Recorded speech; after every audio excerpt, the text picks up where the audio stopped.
रामकृष्ण हरी माऊली. आज आपण अश्वत्थामाबद्दल जाणून घेऊ. कृपया आपण जर या चॅनलवर नवीन असाल तर शेअर करा, लाईक करा, सबस्क्राईब करा. आजच्या कथेचं नाव आहे पांडव पुत्रांच्या हत्येपोटी भळभळती जखम घेऊन हिंडणाऱ्या अश्वत्थामाबद्दल. अश्वत्थामाच्या 6 अज्ञात गोष्टी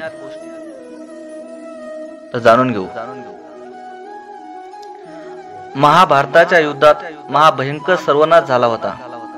अनेक कुळांचे अस्तित्व या पृथ्वीवरून नष्ट झाले होते. परंतु द्वापार युगात कुरुक्षेत्रावर झालेल्या महाभारत युद्धानंतर कौरवाचा शेवटचा सेनापती अश्वत्थामा हा अजूनही जिवंत आहे असे म्हणतात. खरं तर वैज्ञानिक दृष्ट्या असे होणे अशक्य आहे आणि हे सिद्ध करायला कुठलाही पुरावा नाही. पण पायी नर्मदा परिक्रमा केलेल्यांना तो दिसला आहे किंवा आपल्या गाठीशी तेवढे पुण्य असेल तर तो आपल्याला दिसतो अशी लोकांची श्रद्धा आहे. काही लोकांनी त्याच्या पायांचे ठसे बघितल्याचा दावा केला आहे. तर काही लोक तो किस्सा कसा दिसतो, त्याची उंची किती आहे, त्याच्या कपाळावर कशी एक भळभळणारी जखम आहे आणि त्या जखमीवर लावायला तो कसं तेल मागतो हे वर्णन करून सांगतात. हरियाणाच्या कुरुक्षेत्र या गावी किंवा काही तीर्थक्षेत्री तो दिसतो असेही काही लोक म्हणतात. तर मध्य प्रदेशच्या बुरहानपूर मध्ये असलेल्या किल्ल्यात काही लोकांना तो दिसला होता हा समज सुद्धा प्रचलित आहे. आपले पिता द्रोणाचार्य यांच्या वधाचा बदला घेण्यासाठी अश्वत्थामाने पांडवावर नारायणास्त्राचा प्रयोग केला. ह्या अस्त्रापुढे पांडवांच्या सेनेचे काही चालले नाही. युद्ध सुरू असताना एका रात्री तो पांडवांच्या सैन्यात शिरला आणि त्याने दृष्टद्युम्नाचा वध केला. पांडव सेनेतील शिखंडी युद्धमन्यू आणि उत्तमोजस अनेकांना त्यांनी मारून टाकले. पांडव झोपले आहेत असे समजून त्याने 5 झोपलेल्या व्यक्तीवर हल्ला केला आणि त्यांचा शिरच्छेद केला. पण ते पांडव नसून त्यांची म्हणजेच द्रौपदीची 5 मुले होती. अश्वत्थामाच्या या कृत्याची प्रत्यक्ष दुर्योधनाने सुद्धा निंदा केली असे म्हणतात. हा हल्ला झाला तेव्हा पांडव व भगवान श्रीकृष्ण दुसरीकडे होते. त्यांना जेव्हा कळले तेव्हा त्यांच्या राजकुमाराच्या मृत्यूचे त्यांना भयंकर दुःख झाले आणि अश्वत्थामाचा राग आला. त्यांनी त्याचा शोध घेऊन त्याच्यावर हल्ला केला असताना त्याने परत ब्रह्मशीर्ष अस्त्राचा प्रयोग केला. याचे उत्तर म्हणून अर्जुनाने सुद्धा अश्वत्थामावर ब्रह्मशीर्ष अस्त्र सोडले. पण ह्या 2 अस्त्राची टक्कर झाल्यास पृथ्वी नष्ट होईल म्हणून वेदव्यासाने आपल्या योगशक्तीने त्यांची टक्कर होणे थांबवली व दोघांनाही हे अस्त्र मागे घेण्याची आज्ञा केली. अर्जुनाने अस्त्र मागे घेतले पण अश्वत्थामास हे अस्त्र मागे घेता येत नव्हते. मग त्याला हे अस्त्र एखादा निर्मनुष्य ठिकाणी नेण्यास सांगण्यात आले. पण द्वेषाने विवेक नष्ट झालेल्या अश्वत्थामाने पांडवाचा निर्वंश व्हावा म्हणून हे अस्त्र उत्तरेवर म्हणजेच अभिमन्यूच्या पत्नीवर सोडले. तेव्हा ती गर्भवती होती. भगवान श्रीकृष्णाने तिचे व तिच्या गर्भातल्या पुत्राचे म्हणजेच परीक्षिताचे रक्षण केले व अश्वत्थामाला शाप दिला की तो मरणासाठी भीक मागेल पण त्याला कधीही मृत्यू येणार नाही. त्याच्या दुष्कर्माची शिक्षा म्हणून त्याला कधीही मृत्यू येणार नाही व त्याच्या जखमा कायम त्याला त्याच्या कुकर्माची जाणीव करून देत राहतील. तो एकटाच वर्षानुवर्ष भटकत राहील. द्रौपदीने त्याला शाप दिला. त्याच्या डोक्यावरील मणी काढून घेऊन त्याची जखम अखंड बळबळत राहील असाही शाप दिला. तेव्हापासून ते आजतागायत अश्वत्थामा एकटाच जंगलात फिरतो आहे आणि आपल्या कर्माचे फळ भोगतो आहे असे म्हणतात. इथपर्यंत तर बरेच लोक जाणतात, पण अश्वत्थामाविषयी काही गोष्टी अजूनही बऱ्याच लोकांना माहीत नाहीत. ती म्हणजे नंबर 1, बुऱ्हाणपुरांच्या शिवमंदिरात आजही रोज ताजी फुले देवाला वाहिलेली सापडतात. मध्य प्रदेशातील बुऱ्हाणपुराच्या जवळ आशीरगड येथे एक किल्ला आहे. त्या किल्ल्यात एक शिवचे मंदिर आहे. त्या मंदिरात जाणे अतिशय कठीण आहे, तरीही तिथे रोज ताजी फुले वाहिलेली असतात असे म्हणतात. याबद्दल एक घटना अशी सांगितली जाते की मध्य प्रदेशातील एका गावात एक वैद्य राहतात. त्यांच्याकडे एकदा एक रुग्ण आला होता, ज्याच्या शरीरातील जखमातून रक्त वाहत होते. त्याच्या डोक्याला सुद्धा जखम होती. वैद्याने त्या माणसाचे परीक्षण केले आणि म्हटले की तुमच्या जखमा तर अनेक वर्षापूर्वीच्या आहेत आणि बऱ्या होण्यासारख्या नाहीत. तुम्ही अश्वत्थामा आहात का? तर त्या रुग्णाने काहीच उत्तर दिले नाही. वैद्याने जेव्हा औषध देण्यासाठी पाठ फिरवली आणि नंतर परत त्या रुग्णाकडे बघितले असता तिथे कोणीही नव्हते. असे म्हणतात की तो अश्वत्थामाच होता. पायलट बाबासारख्या योग्याने पण सांगितले आहे की त्यांची अश्वत्थाम्याशी भेट झाली आहे आणि तो हिमालयाच्या पायथ्याशी राहतो.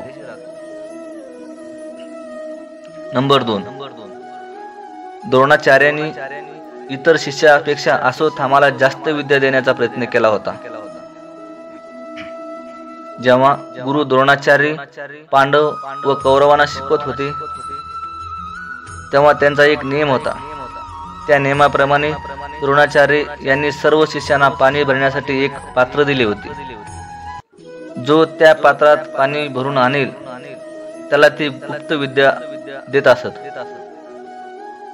यापैकी स्वतःच्या पुत्रावर त्यांचे विशेष प्रेम होते आणि त्याला सर्वात जास्त विद्या मिळावी यासाठी त्यांनी त्याला पाणी भरण्यासाठी छोटे पात्र दिले होते. त्यामुळे तो सर्वांपेक्षा आधीच पाणी घेऊन यायचा. तेवढ्या वेळात त्याला जास्त विद्या शिकण्यास मिळत असे. ही बाब अर्जुनाच्या लक्षात आली. तेव्हापासून तो वरून अस्त्राचा प्रयोग करून स्वतःचे पात्र लवकर भरत असे आणि विद्या ग्रहणास अश्वत्थामाबरोबर बसत असे. म्हणूनच अश्वत्थामा आणि अर्जुन तोडीस तोड होते. नंबर 3, त्याने नारायण अस्त्राचा उपयोग पांडवावर केला होता. युद्धात जेव्हा दुष्टदुम्नाने कपट करून गुरु द्रोणाचार्याचा वध केला तेव्हा अश्वत्थामाला भयंकर क्रोध आला. त्याने पित्याच्या मृत्यूचा बदला घेण्यासाठी पांडवाच्या सैन्यावर नारायण अस्त्र सोडले. त्या अस्त्रापुढे कोणाचे काहीच चालले नाही. तेव्हा भगवान श्रीकृष्णाने सांगितले की सर्वांनी आपापली शस्त्रे खाली ठेवून ह्या अस्त्राला शरण जा. हे अस्त्र शांत करण्याचा हा एकमेव मार्ग आहे. सर्वांनी तसे केल्यावर नारायण अस्त्राचा प्रकोप शांत होईल व पांडवाचा जीव वाचला. नंबर 4, भगवान श्रीकृष्ण व अर्जुनावर अग्नेश अस्त्राचा परिणाम झाला नाही. नारायण अस्त्र विफल झाल्यानंतर अश्वत्थामाने आग्नेय अस्त्राचा प्रयोग केला. या महाभयंकर अस्त्राने पांडव सैन्याची अपरिमित हानी झाली. त्यांचे एक अक्षोणिक सैन्य नष्ट झाले. या अस्त्रामुळे हवा गरम झाली आणि सैन्यातील हत्ती सैरावैरा पळू लागले.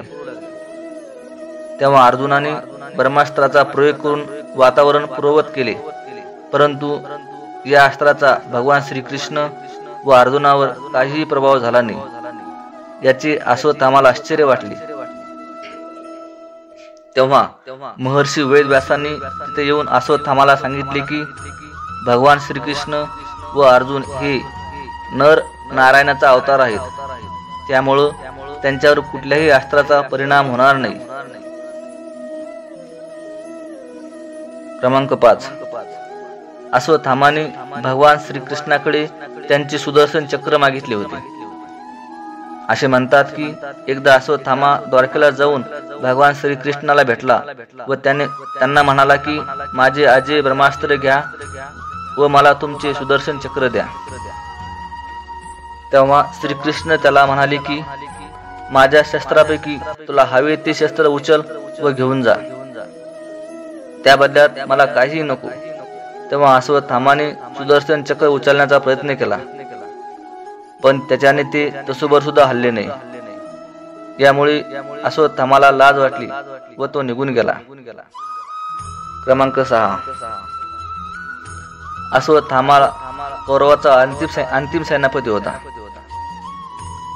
गदा युद्धात जेव्हा भीमाने दुर्योधनाच्या मांड्या फोडून त्याला मरणासन अवस्थेत सोडून दिले होते, तेव्हा तिथे अश्वत्थामा, कृतवर्मा व कृपाचार्य आले. दुर्योधनाची ही अवस्था पाहून तो खूप क्रोधित झाला व याचा पांडवाकडून बदला घेण्याची त्याने प्रतिज्ञा केली. आणि दुर्योधनाच्या आज्ञेने कृपाचार्याने अश्वत्थामाला सेनापती केले. तेव्हा अश्वत्थामाने विचार केला की रात्री पांडव त्यांच्या शिबिरात आराम करत असतील, तेव्हा तिथे जाऊन झोपेतच त्यांचा वध करणे शक्य आहे. त्याचे हे बोलणे ऐकून कृपाचार्याने त्याला सांगितले की रात्री झोपलेल्या वीरांवर हल्ला करणे नियमाच्या विरुद्ध आहे. पण अश्वत्थामाने त्यांचे ऐकले नाही. शेवटी अश्वत्थामाच्या या कटात कृतवर्मा आणि कृपाचार्य सुद्धा सामील झाले. यानंतर वर दिल्याप्रमाणे अश्वत्थामाने पांडवाच्या शिबिरावर हल्ला केला आणि दृष्टद्युम्नांना सगट पांडवाच्या पुत्रांनाही मारले. त्यानंतर ब्रह्मा शीर्षास्त्र सोडून पांडवांनाही मारण्याचा प्रयत्न केला व नंतर उत्तरेवर सुद्धा अस्त्र सोडले. त्याच्या या अधर्मासाठी भगवान श्रीकृष्णाने त्याला शाप दिला की हजारो वर्षे तू पृथ्वीवर एकटाच भटकत राहशील. तुझ्या जखमा कधीही बऱ्या होणार नाही व तू कोणाशीही बोलू शकणार नाही.